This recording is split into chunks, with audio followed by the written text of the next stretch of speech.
My uncle mocked me, plotted to get me fired, and nearly bankrupted a single mom. So I beat him at his own game and left him jobless, divorced, and publicly humiliated. When my uncle Bob lost his job, my first instinct was to help him. Not because I knew him well, I didn't, but because he was family, and growing up as an Armenian meant that I'd automatically go above and beyond for him. At the time, I worked at a pretty big finance company, so I tried to pull some strings and see if any of my buddies' companies were hiring. They weren't, but that's when my company had a rare job opening, stable salary, great benefits, even remote options. It was a hand-picked favor. I pulled some serious strings to get him an interview. That evening, as I drove over to his place, I was filled with excitement. I had this image of me putting a smile on his face, of us going to the gym after work together. But when I got there, before the words could even come out of my mouth, he started attacking me. "You're still a little desk monkey?" he remarked, grabbing the collar of my shirt. "You see, my mom, his sister, and he had a huge fallout a few years ago. I still don't know the details, but I knew it was the reason I hadn't visited him. Listen, I know you and my mom have been fighting, but that's now what I'm here for."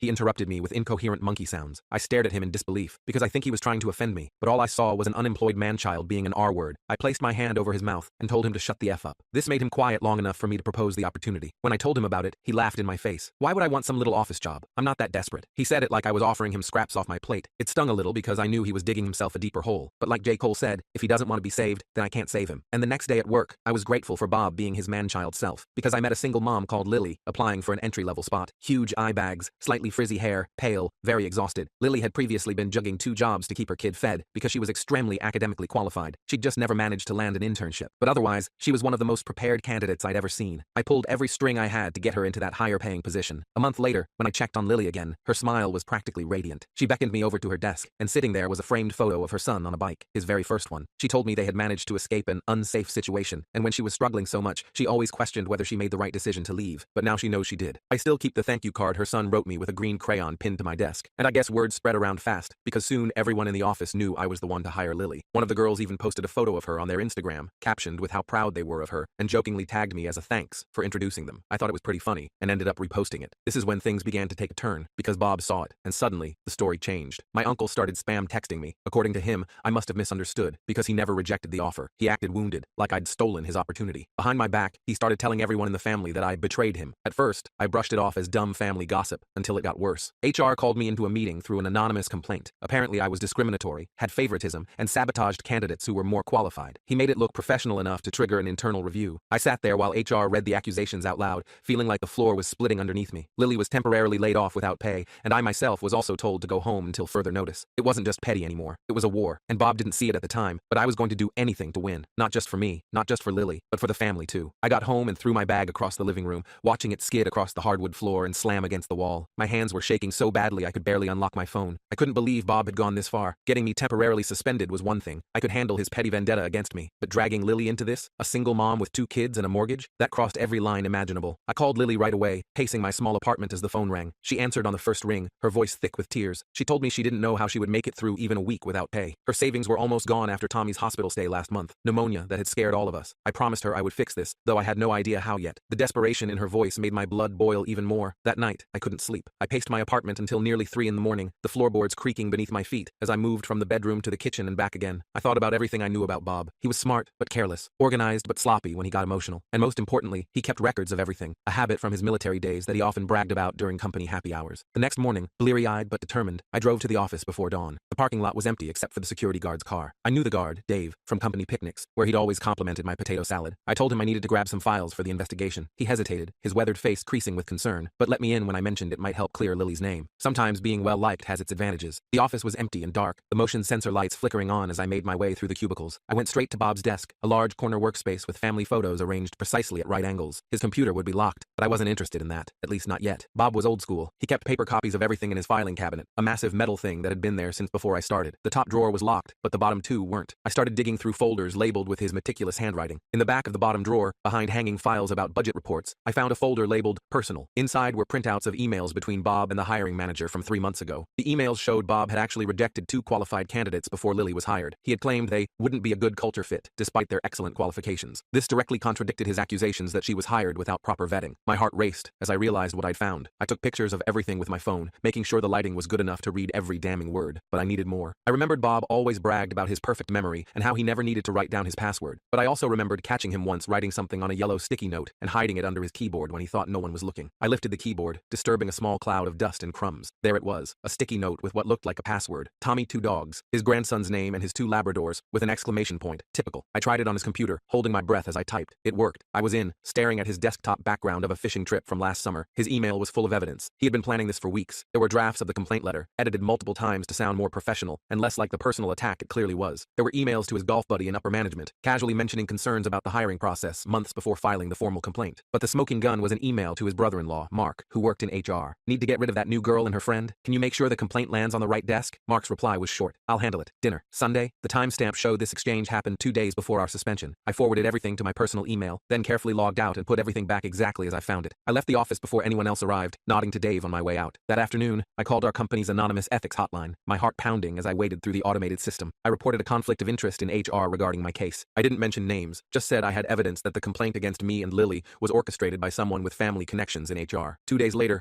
I got a call from Barbara in senior HR. She wanted to meet. I brought copies of everything I had found, neatly organized in a folder. Barbara's face grew darker with each document I showed her, her lips pressing into a thin line. She told me she would handle it and asked me to keep this confidential. A week passed with no news. I called Lily daily, helping her figure out how to delay bill payments and apply for emergency assistance. Her voice got more desperate each day. She mentioned having to tell her kids they couldn't do their usual weekend activities. The older one, Emma, apparently understood too well for a 10-year-old. Then I got a call from Barbara. The investigation was stalled. Mark in HR was blocking it, claiming my evidence was obtained illegally. They couldn't use it. Bob would get away with it, and Lily and I would likely be formally terminated soon. I hung up and slammed my fist against the wall, leaving a small dent in the drywall. I needed a new plan. If I couldn't win through official channels, I'd have to find another way. I remembered that Bob's wife, Susan, worked at my sister's dental office. My sister had mentioned that Susan often complained about Bob's drinking problem during lunch breaks. I called my sister and carefully asked about Susan's schedule. She told me Susan worked late on Thursdays for the evening appointments. That Thursday, I went to Bob's favorite bar, a dimly lit place with sports memorabilia covering the walls. As expected, he was there alone, already 3 drinks in, watching a baseball game on the mounted TV. I sat a few stools away and ordered a beer. The bartender, Jamie, knew me from my softball league. We chatted loudly enough for Bob to hear about the unfair suspension I was dealing with. Bob couldn't help himself. He turned and started gloating, his face flushed from alcohol, saying I should have known better than to cross him. Jamie kept serving him drinks while I nursed my 1 beer. By his 6th drink, Bob was bragging openly about how he had fixed the situation with his brother-in-law's help. Family takes care of family, he slurred, tapping his glass for another refill. I had my phone recording in my pocket the whole time, capturing every incriminating word. The next day, I sent the recording to Barbara, along with a note explaining that this was obtained legally in a public place. I also mentioned that I had consulted an attorney about wrongful termination and defamation, which wasn't entirely true, but seemed like a good bluff. This time, things moved quickly. Barbara called me that afternoon. Both Lily and I were reinstated with back pay. Bob and Mark were placed on administrative leave pending a full investigation. When I returned to work the following Monday, Bob's desk was empty, his family photos gone. Lily hugged me so tight I could barely breathe. She whispered thank you over and over, her eyes bright with relief. 2 weeks later, the company announced a restructuring. Bob's position was eliminated. Mark was transferred to a different department, away from HR. I was offered a promotion to fill part of Bob's former role, which I accepted after some consideration. The best part came a month later. Lily was promoted to team lead, with a substantial raise. Her performance had always been excellent, and with Bob gone, it was finally recognized. Bob tried to fight his termination, claiming age discrimination, but with the evidence of his misconduct so clear, his case went nowhere. I heard through office gossip that Susan left him soon after, tired of his drinking and the embarrassment of the whole situation. I didn't set out to ruin Bob's life. I just wanted justice for Lily and myself. But Bob had built his life on lies and manipulation, and when that foundation crumbled, everything fell with it. The last I heard, Bob was working at his brother's hardware store in another state. Sometimes I feel a twinge of guilt about how things turned out for him. But then I remember Lily's kids and how close they came to losing their home because of Bob's petty revenge. I still have the recordings and emails saved in a folder on my computer. I hope I never need them again, but I've learned it's better to be prepared. Bob taught me that much at least. Lily and I still have lunch together every week. Her kids are doing great in school now that she can afford after-school programs. She doesn't know all the details of what I did to save our jobs. Some things are better left unsaid. The family dinner tradition continues, though now it's at my place more often than not. Uncle Bob isn't mentioned anymore. Some relatives think I was too harsh, that family is family, but they weren't there when Lily was crying about possibly losing her house. They didn't see what I saw. I don't regret what I did, not for a second. Sometimes I wonder if karma is real. Uncle Bob's downfall came faster than I expected. Within weeks of him losing his job, his wife left him. She took their kids and moved in with her parents. I heard through the family grapevine that she'd been unhappy for years. Bob losing his job was just the final straw. I didn't plan for his marriage to fall apart. That wasn't part of my revenge, but I can't say I feel bad about it either. In fact, there are moments when I feel a certain satisfaction, knowing his comfortable life has completely unraveled. Last week, I ran into Bob at the grocery store. He looked terrible, unshaven, wearing the same clothes I'd seen him in at the last family gathering months ago. His eyes were bloodshot, and he had that hollow look of someone who hasn't been sleeping well. He pretended not to see me, ducking into another aisle. That was fine by me. I had nothing to say to him anyway. What could I possibly say to the man I systematically destroyed? Lily got promoted last month. She's now managing the entire customer service department. Her boss recognized her hard work and dedication after Bob left. The irony isn't lost on me. Bob's absence created the very opportunity he tried to deny her. She invited me over to celebrate with a special dinner. She cooked her grandmother's lasagna recipe, the one she saves for truly special occasions. Her daughter made a handmade card thanking me for being the best friend ever. The card was decorated with glitter and stickers, with a carefully drawn picture of the 3 of us holding hands. I almost cried right there at the kitchen table. The truth is, I'm not the hero in this story. What I did to Bob was calculated and cold. I spent weeks gathering evidence of his misconduct at work. work. I created fake email accounts to send anonymous tips to HR. I even befriended his assistant to get inside information about his schedule and habits. I brought coffee to her desk 3 times a week, listening to her complaints about Bob's behavior, encouraging her to document everything. I manipulated people and situations to get what I wanted. I played the long game, and I played it well. Was it worth it? When I see Lily's daughter thriving in her new after-school science program, I think yes. When I watch her confidently explaining her volcano project, knowing that just months ago she was afraid to speak up in class, I feel vindicated. When I drive past Bob's empty house with the for sale sign in the yard, the once pristine lawn now overgrown with weeds, I feel a twinge of something. Not quite guilt, but not satisfaction either. It's more complicated than that. My sister called me yesterday. She wanted to know if I would help Bob find a new job. Apparently he's been staying on friends' couches, unable to afford an apartment. His unemployment benefits are running out. She told me he's been drinking too much, that his friends are getting tired of his presence. My sister thinks I have connections in the industry. Little does she know those connections were what I used to destroy him. The thought of using those same channels to help him feels like a cruel joke. I told her I'd think about it. That was a lie. I have no intention of helping Bob. Some people might call that heartless. Maybe it is, but every action has consequences. Bob chose to target a single mom struggling to support her child. He chose to abuse his power, to make jokes about her appearance in meetings, to schedule important presentations when he knew she had childcare issues. Now, he's living with the results. Lily doesn't suspect my involvement in Bob's downfall. She thinks it was just lucky timing that the company discovered his misconduct right when they were looking to make cuts. Sometimes she mentions how strange it was that so many complaints about him surfaced all at once. I just nod and change the subject, offering her more wine or asking about her daughter's latest school project. The company holiday party is next week. Lily asked me to be her +1. It will be interesting to walk through those office halls knowing what I engineered there. The HR director who received my anonymous tips might even be there. I wonder if she ever figured out that the evidence against Bob came from multiple fake sources. All me. I've already picked out my outfit, something understated but elegant. I want to blend in, to be forgettable to anyone who might have received my anonymous emails. My methods weren't exactly ethical. I created fake social media accounts to befriend Bob's coworkers. I spent hours in coffee shops near his office, accidentally bumping into people who worked with him. I listened to their complaints and encouraged them to report him. I may have exaggerated some details when passing information along. I definitely timed everything for maximum impact. I made sure the final evidence landed on HR's desk the day before the quarterly budget review. The IT guy who helped me access some of Bob's emails doesn't know my real name. I paid him in cash after meeting him through a friend of a friend. That part still makes me nervous sometimes. If anyone ever investigated thoroughly, that could be traced back to me. I still have nightmares about police officers showing up at my door, evidence of computer fraud in their hands. I wake up sweating, heart pounding, before realizing it was just a dream. But no one is investigating. Bob went down without much of a fight. He was too embarrassed by the evidence against him. The company was happy to let him resign quietly rather than fire him publicly. They didn't want the bad publicity either. The whole thing was wrapped up neatly, with minimal fuss, exactly as I had planned. My parents called last night. They're hosting Thanksgiving this year and wanted to know if I thought inviting Bob would be too awkward. I told them it was their house, their decision. Mom sighed and said, family should stick together during hard times. I bit my tongue to keep from pointing out that Bob didn't seem concerned about family when he was trying to get Lily fired. Dad mentioned that Bob's son might not come home from college if his father isn't welcome. The guilt trip was subtle but effective. Classic mom and dad. Sometimes at night, I replay everything in my head. Could I have found another way? Maybe I could have just threatened Bob, told him I knew what he was doing and demanded he back off. But I didn't trust him to keep his word. Men like Bob don't change their ways because someone asks nicely. They understand only one language, consequences. And I made sure the consequences were severe. I've started volunteering at a local legal aid clinic that helps people facing workplace discrimination. I don't have a law degree, but I help with paperwork and scheduling. It feels good to help people through proper channels. Maybe it's my way of balancing the scales for what I did. Or maybe it's just another form of atonement for crossing lines I never thought I would cross. Lily's daughter is in the school play next month. She has a speaking part, just 3 lines, but she's practicing constantly. Lily says she's never seen her so confident. The after-school drama program has really brought her out of her shell. None of that would have been possible if Lily had lost her job. When I watch her rehearse her lines, stumbling occasionally but never giving up, I remind myself why I did what I did. I got a text from Bob's oldest son yesterday. He's in college now, and he asked if we could meet for coffee. I'm not sure what he wants to talk about. Maybe he suspects something. Maybe he just needs someone to talk to about his parents' divorce. I agreed to meet him next week. I'm nervous about it. What will I say if he asks me directly? Can I lie to his face? His message seemed casual enough, but there was something in the wording that made me uneasy. The family dynamics have shifted since everything happened. Some relatives have taken Bob's side, others Lily's. Holiday gatherings are more tense now. People are careful about what they say around me, like they sense I was involved somehow. No one has accused me directly, but I catch looks sometimes. My cousin Maria watched me carefully at the last family dinner, her eyes narrowing when Bob's name came up. I wonder what she knows, or what she thinks she knows. Would I do it all again? In a heartbeat. Some people might not understand that. They might think revenge is never the answer, but they weren't there. They didn't see what I saw. They didn't feel what I felt. They didn't watch Lily come back from lunch breaks with red eyes, trying to hide that she'd been crying in her car. I don't regret what I did, not for a second. And if protecting someone like Lily means crossing lines and breaking rules, then I'll cross those lines again if I have to. Because sometimes justice doesn't come unless you make it happen yourself. I knew I had to be smart about this. Uncle Richard wasn't just Lily's boss. He was my dad's older brother and a partner at the accounting firm where Lily worked. He had connections, money, and the kind of reputation that made people listen when he spoke. I had none of those things, just a burning anger and a promise I'd made to myself the moment Lily called me in tears, her voice breaking as she explained how Richard had humiliated her in front of the entire office before firing her. The day after Lily was fired, I visited her apartment. Her eyes were puffy from crying, and her 5-year-old daughter Emma was coloring quietly in the corner, her small face unusually solemn, as if she could sense her mother's distress. Lily tried to put on a brave face, telling me she'd find another job soon, but I could see the stack of bills on her kitchen counter and the calendar calendar with circled due dates. She had maybe 2 weeks before things got really bad. The red circles on her calendar seemed to pulse with urgency, a countdown to disaster. I didn't tell her what I was planning. Instead, I asked questions about the accounting firm, about Uncle Richard's habits, about the other partners. I made it seem like casual conversation, just a friend checking in. Lily answered everything, not realizing she was giving me ammunition. She described Richard's corner office with its pretentious golf trophies, the way he always kept his blinds half closed, and how he insisted on keeping certain client records in handwritten form. That night, I created a new email address using a fake name. I spent hours drafting a message to the 3 other partners at the firm, carefully wording my concerns about potential irregularities I'd noticed in some client accounts that Richard handled. I didn't make direct accusations, just raised questions that would make them look closer at his work. I read and rewrote that email 7 times before hitting send, my heart pounding as I watched it disappear into cyberspace. The next day, I visited my cousin Thomas, who worked in IT at the firm. We weren't close, but I brought him lunch and casually mentioned I was thinking about accounting as a career. Could he show me around sometime when the office was quiet? Thomas was flattered by my interest. He agreed to let me visit that weekend when he was doing system updates, and most people would be gone. As I left, he mentioned how the partners were already on edge about something, exchanging tense whispers in the conference room. My anonymous email had hit its mark. Saturday came, and Thomas gave me a tour of the empty office. The place felt different without people, both smaller and more imposing with its polished surfaces and silent corridors. When he stepped away to restart some servers, I slipped into Uncle Richard's office. The smell of his expensive cologne still hung in the air. I knew exactly what I was looking for. Lily had mentioned Richard kept handwritten notes about client billing in his desk drawer because he was old school about some things. I found the notebook and took pictures of several pages with my phone, my fingers trembling slightly as I flipped through the pages. I didn't understand all the accounting terms, but I didn't need to. I just needed to find patterns that looked suspicious, and I did. There were clients being billed for hours that didn't match the computer records Lily had described to me. Small discrepancies, but they added up. Some entries had been crossed out and rewritten with higher numbers. Others had margin notes about additional services that seemed vague and convenient. On Monday, I sent another anonymous email to the partners with my concerns about billing practices, attaching a few of the photos as evidence. I suggested they might want to audit Richard's client accounts before it became a bigger problem. I worded it carefully, like a concerned employee who feared retaliation, someone who had noticed irregularities but was afraid to come forward openly. 2 days later, Dad mentioned at dinner that Uncle Richard was in hot water at work. There was going to be an internal audit of his accounts. Richard had blamed a former employee for the mistakes, Lily, but the partners weren't buying it since the handwriting in the notes was clearly his. Dad pushed his food around his plate as he spoke, his forehead creased with worry for his brother. I kept my face neutral, but inside I was celebrating. The first part of my plan was working, but I needed more. Getting Richard in trouble at work wasn't enough. I wanted Lily to get her job back. I wanted her to have the security she deserved, and for Emma to have a mother who wasn't constantly afraid of the future. The next phase of my plan involved Richard's wife, Aunt Karen. She ran a popular Instagram account showcasing their perfect family life and luxury vacations. Her feed was a carefully curated display of wealth and happiness, designer clothes, exotic destinations, and elaborate home decor. What most people didn't know was that Uncle Richard had a gambling problem. He'd managed to hide it from everyone except Lily, who had accidentally seen some concerning bank statements while filing paperwork. I created a fake Instagram account and started following Aunt Karen. I studied her posts, noting when she was most active and who her closest friends were. I learned her habits, how she posted every morning after her workout, and again in the evening to showcase whatever expensive restaurant they were dining at. Then I sent her a direct message from another fake account, posing as someone who had seen Richard at a casino the previous weekend. I mentioned a specific amount of money he'd lost, a number I'd completely made up, but one large enough to cause concern without seeming implausible. Aunt Karen blocked the account immediately, but the seed was planted. That Sunday at family dinner, I noticed the tension between them. Richard kept checking his phone nervously, and Karen barely spoke to him. She flinched when he reached for her hand across the table. Their usual synchronized performance of marital bliss had faltered, revealing the cracks beneath. Meanwhile, the audit at the firm was not going well for Richard. Dad mentioned that one of the partners had called him,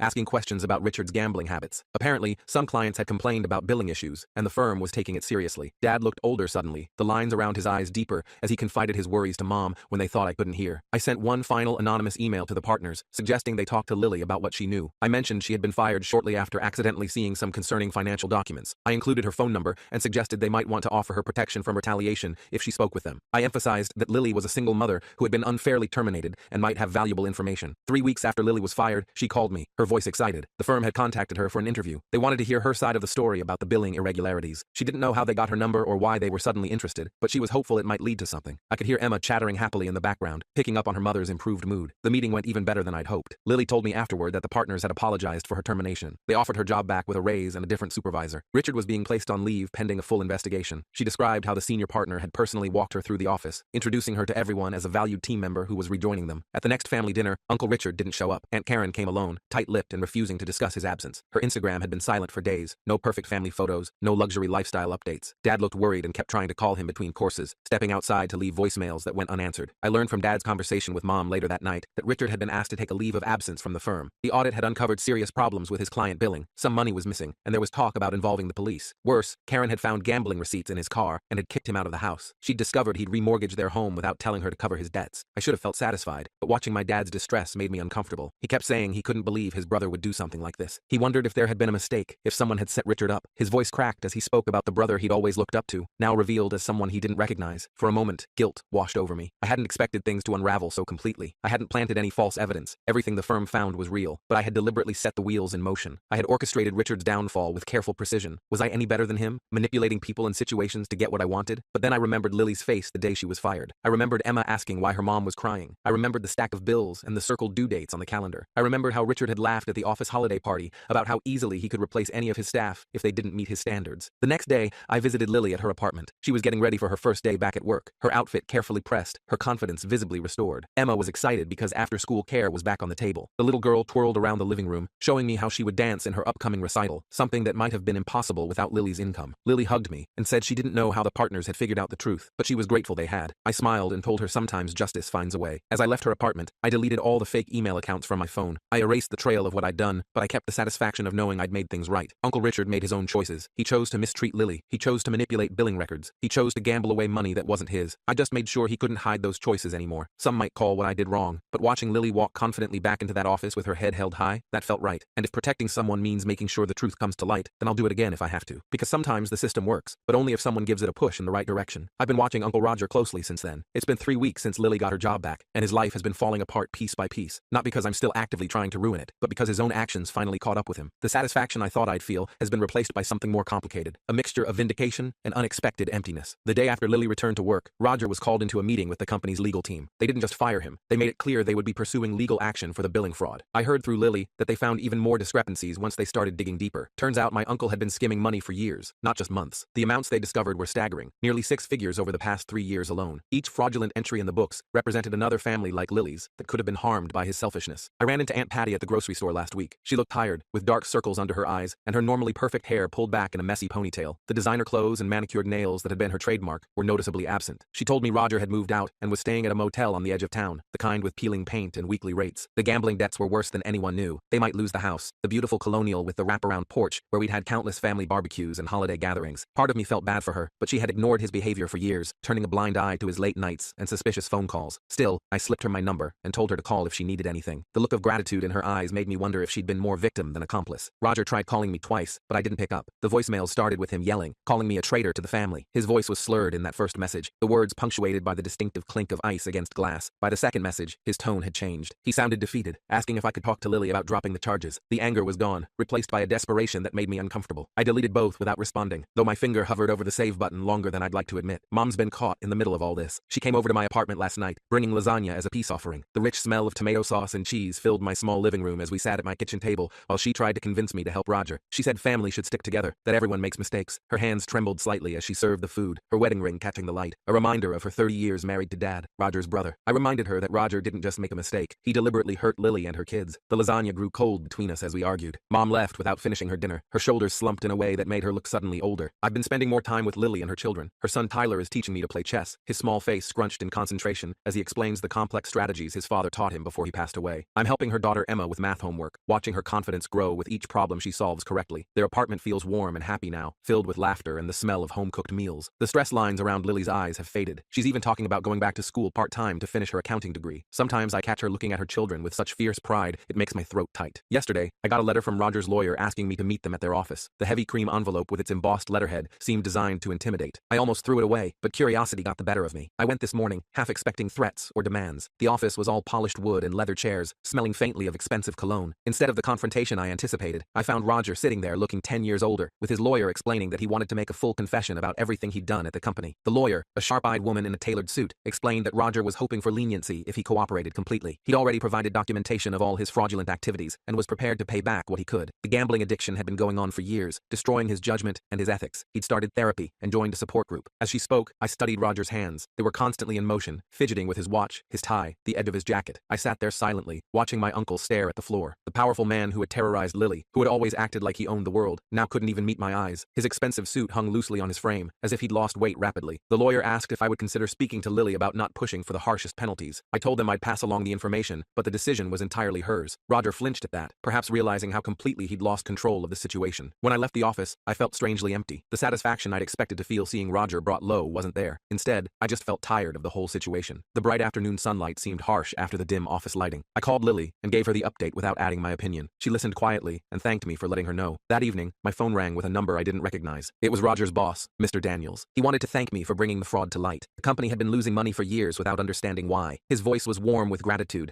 as he explained how my actions had potentially saved several jobs. He also mentioned they were creating a new position in the accounting department and thought Lily would be perfect for it. A promotion with better pay and flexible hours so she could take classes. I hung up feeling like maybe some good had come from all this after all. Not just justice for Lily, but a chance for her to build something better for herself and her kids. The family fallout continues though. My cousin Taylor, Roger's daughter, sent me a long text message today saying I had destroyed their family. She blamed me for her mom's depression and her dad's legal troubles. The words were harsh, punctuated with angry emojis and accusations that cut deeper than I wanted to admit. I started typing a dozen different responses but deleted them all. There was nothing I could say that would make her understand right now. This morning, I ran into Lily at the coffee shop near her office. She was wearing a new blazer and looked confident as she ordered her drink. We sat together for a few minutes before she headed to work. She told me she'd decided not to push for the harshest penalties against Roger, not because she forgave him, but because spending her energy on revenge wouldn't help her move forward. She was focused on her promotion and her classes now. I walked home thinking about choices and consequences. Roger made his choices. I made mine when I decided to expose him. Lily made hers by choosing to move forward rather than looking back. None of us can escape the ripple effects of what we've done. The family Christmas party is next month, and I'm not sure if I'll go. Mom keeps saying that healing can only start when we're all together, but I'm not convinced. Some breaks might be permanent, and I'm okay with that. I don't regret what I did. Last night, I drove past the motel where Roger's staying. His car was parked outside a ground floor room, the light glowing behind thin curtains. I sat there for a few minutes, wondering what he was doing, if he was placing bets on his phone or actually trying to get better. Then I drove away. His story isn't mine to worry about anymore. Lily texted me this morning with a picture of her kids decorating their apartment for the holidays. They looked happy, their faces flushed with excitement as they hung colorful lights around their small living room. She included a message thanking me again for helping her when no one else would. That picture is worth more than any family relationship I might have lost. I don't know what happens next. Roger might rebuild his life, or he might not. My relationship with that side of the family might heal, or it might stay broken. Lily might become the successful accountant she always wanted to be, or life might throw her new challenges. What I do know is that standing up for what's right comes with a price, but watching someone who deserves a chance actually get that chance, that's worth the cost. The system doesn't always work on its own. Sometimes it needs a push, and I'm not sorry I was the one to give it.